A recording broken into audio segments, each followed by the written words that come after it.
She rejected you but still acts interested, and I'm about to reveal the 3 psychological reasons why this happens and what you should do about it.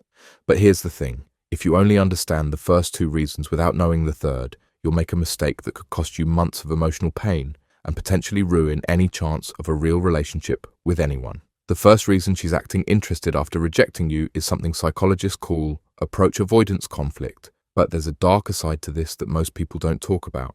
She genuinely enjoys your connection, your conversation, your presence in her life.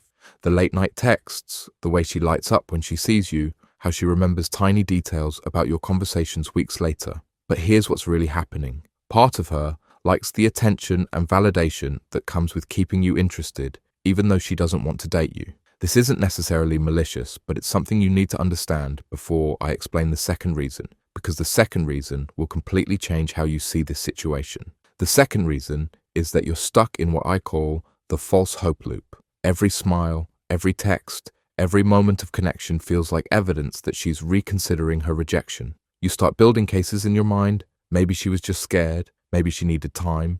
Maybe if you show her how good you could be together, she'll finally see it. But here's the brutal truth that connects to the third reason.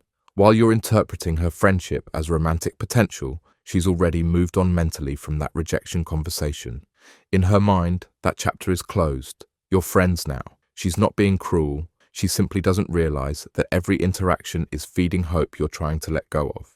And this leads us to the third and most important reason, the one that will either save you months of emotional confusion or trap you in a cycle that destroys your self-worth. But first, let me tell you about the mistake that 90% of guys make in this exact situation. They think rejection is a starting point for proving their worth. They believe that her no is just the beginning of negotiations. But here's what they don't understand about female psychology and attraction, something that will become crystal clear when I reveal the third reason.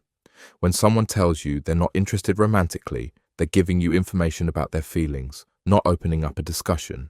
And continuing to hope that their no will eventually become a yes isn't romantic persistence. It's emotional self-harm. But there's something even more damaging happening that most guys don't realize. Every day you spend in this liminal space between friendship and romance is a day you're not moving forward with your emotional life. You're not just wasting time with her, you're actually damaging your ability to form healthy relationships with other people. And here's why this connects to the third reason I'm about to share. The third reason she's acting interested after rejecting you is the most important one, and it's about what this situation is really telling you about yourself and your dating life. But understanding this requires you to get brutally honest about something most people refuse to acknowledge. Are you genuinely okay being just friends with this person, or are you hanging around hoping she'll change her mind? Because if it's the latter, you're not being a friend. You're being someone who's waiting for an opportunity that may never come. And this reveals something crucial about your approach to dating that could be sabotaging every relationship you try to build.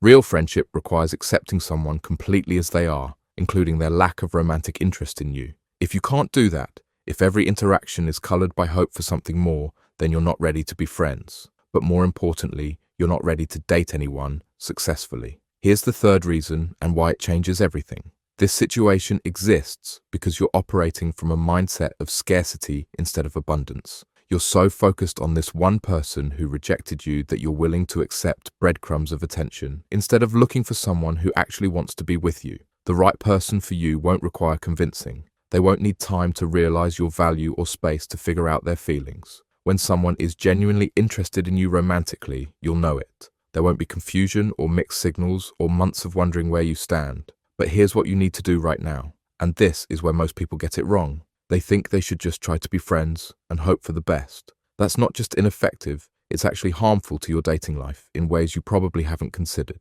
You need to create space between you and this situation, not as punishment, not as a manipulation tactic to make her realize what she's losing, but as a gift to yourself. You need time and distance to process your feelings without the constant reinforcement of her presence. This means stepping back from the texting, the hanging out, the late-night conversations that feel so meaningful but lead nowhere romantically. It means unfollowing her on social media if seeing her posts keeps hope alive. It means politely declining invitations to spend time together until you can genuinely be around her without expecting anything more than friendship. But there's something even more important you need to understand about why this approach works, and it connects back to female psychology and attraction. When you create this space, you're not just protecting your emotional health, you're actually demonstrating the kind of self-respect and boundaries that make you more attractive to women in general. Women are attracted to men who have options, who don't desperately cling to situations that aren't working. By stepping back from someone who rejected you, you're showing that you value yourself enough to walk away from situations that don't serve you. Here's what you need to remember during this process. Her rejection wasn't about your worth as a person. It wasn't a judgment on your character or your potential as a partner. It was simply information about her feelings and what she wants in her life right now.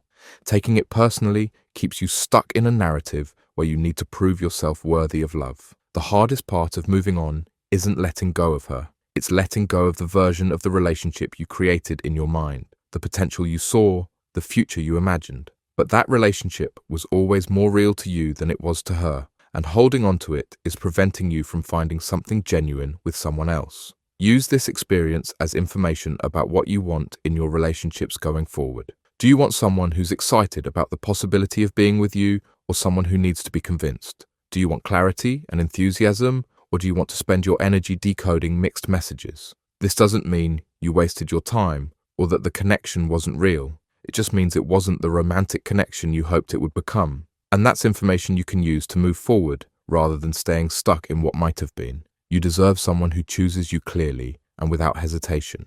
Someone whose interest in you isn't confusing or conditional. Someone who doesn't leave you wondering where you stand because they have made it obvious through their words and actions that they want to be with you.